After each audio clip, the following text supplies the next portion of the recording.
The Oregon Ducks, Cody. The Oklahoma State Cowboys. I say blowout in one direction. Which direction say you? Well, I mean, you would assume that Oregon's going to be the front runner here, but I think that when you look back at this previous season of them arguably being the best team in the regular season, going 12-0, sure, they didn't find a way to get it done when it mattered. And I'm not saying that Mike Gundy is the greatest of all time, but I will say he's got almost a 58% win percentage as the underdog. That number is the same essentially whenever he goes out on the road.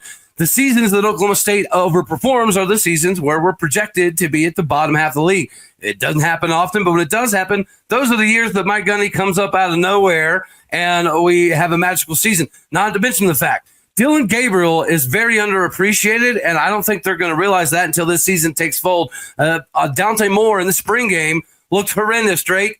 That Dante Moore, I know spring games don't necessarily mean a whole heck of a lot, right, as fall progresses. But if that Dante Moore shows up, he doesn't even start in Stillwater, bro. They lost their starting running back. They lost 4 offensive linemen. They lost their 2 best defensive linemen. They lost 4 of their top 5 wide receivers.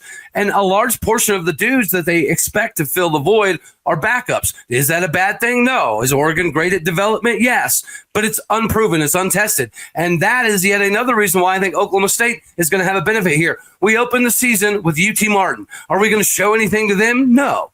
Do we know what our defense is going to look like? Absolutely not. Do we know our offense? We have no clue, buddy. So that means Oregon's going to have absolutely no film whatsoever to prepare for Oklahoma State. And when you have a quarterback that runs a 10-600 meter and a sub 4.40, you have to mathematically account for that. So how do they account for something that they can't find on film?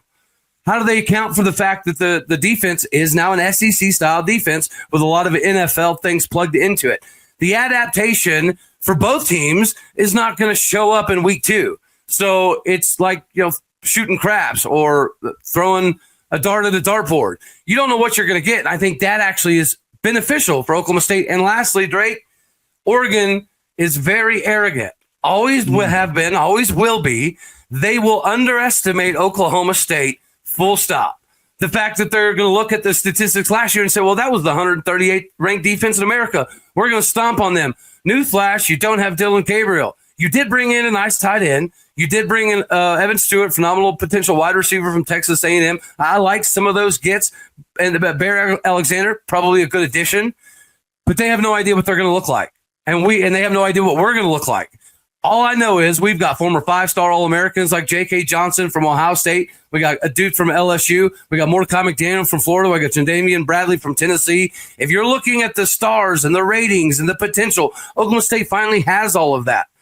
If that potential shows up, Oregon's disrespectful attitude could end up biting them in the rear end.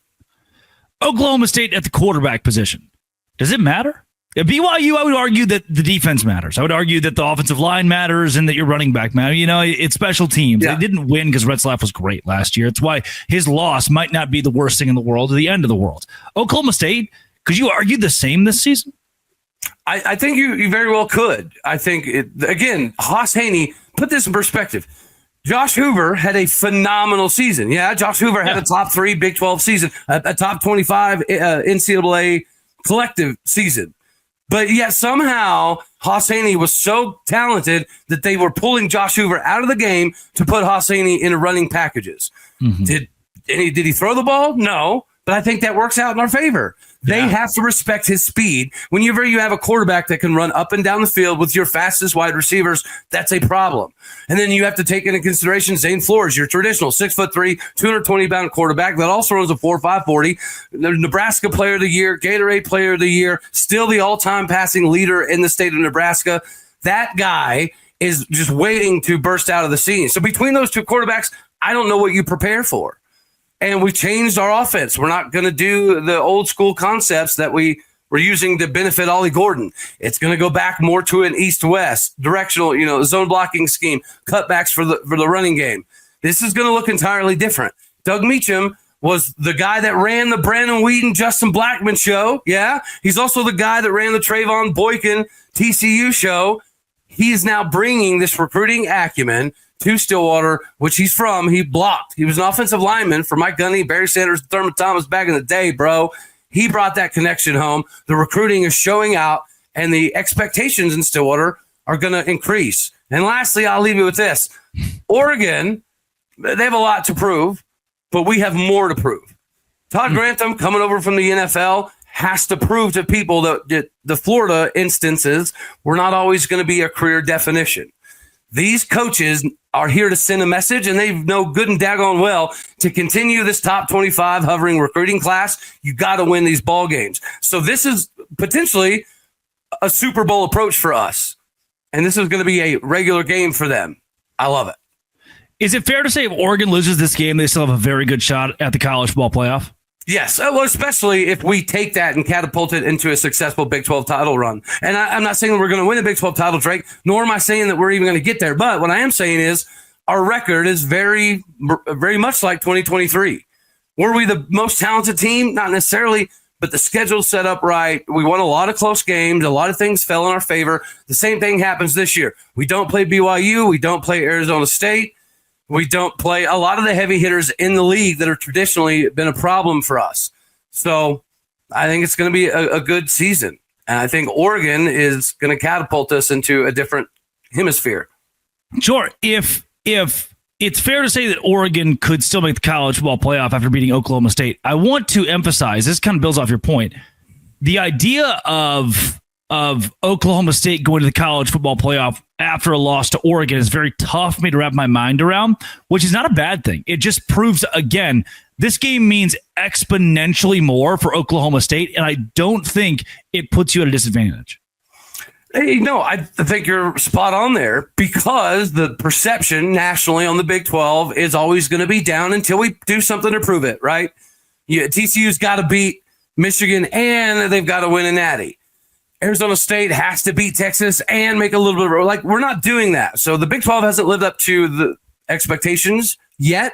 So we definitely have to do that. But if you lose to Oregon at the end of the season, it could be used against you. However, if you beat Oregon, they're going to say that there's nothing else on the schedule that's going to be comparable to a win over Oregon. So it could be a huge swing to getting us in a final CFP style spot if it comes down to that.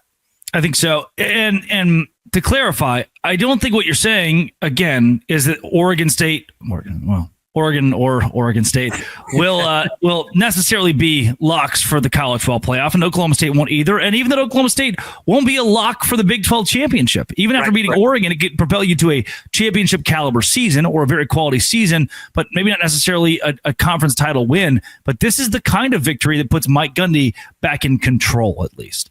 And these are the kind of victories that we have an expectation of. Mike Gundy performs in these moments. The years that we're projected to win 10, 11 games, for some reason, it never happens. The years that we're projected to win 4, 5, 6, 7 games, those are the years that Mike Gundy does crazy stuff. And he's approaching this entirely different. He's CEO role, Mike Gundy, now. He has a head coach of the defense, Todd Grantham, that he's paying power for head coach money to coordinate and run everything. I think you're seeing that on the field. You're seeing that in the portal. You're seeing that in recruiting. So I just think that Mike Gundy needs to capitalize. If there's any downside to Mike Gundy's career, it's been potentially lack of capitalization. We've had massive moments, and then the next season we didn't exactly, expound off of it. This is that time for Mike Gundy, and I think the Board of Regents fiasco is going to actually end up being a good thing because this new staff is something we've never had before. We never even tried to get a staff like this before, Drake. Yeah. Oklahoma State's in a good spot, staff-wise especially. I think that the investment in the staff and even saying, hey, Mike Gundy, we know you're the guy, you're the head coach, but you're not God. You can't be God. He took a haircut. Like, he took exactly $1.25 million haircut, which isn't the big deal, but he took a $15 million off of his buyout. So I do think that Mike Gundy even realized this is a prove-it moment for him, and hopefully he has a youthful exuberance about him that we haven't seen in a long time to bring us back to where the expectations should be. There needs to be a flag bearer in the Big 12 at some point in time. Oklahoma State, Utah, K-State, Tech, it doesn't matter who it is, but I think out of everybody in the league, the logical choice is Oklahoma State. The only team that won more games in the Big 12, including Texas, was OU. It went OU, Oklahoma State, then everybody else.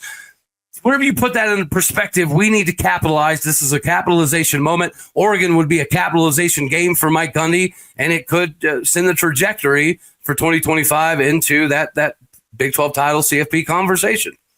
No doubt. That is Cody Stovall at All Day O State on Twitter. Stovall, impeccable stuff with Locked On Oklahoma State as well. We will see you on Thursday night as a part of the Big 12 Squad Show. This has been and always will be a combination, a crossover, if you will, of Locked On Oklahoma State and Dose Grande. I bet you do listen to No Doubt. You've got that Gwen Stefani fan in you. I see you rocking your Arkansas mullet gear. Yeah, you're rocking some Gwen.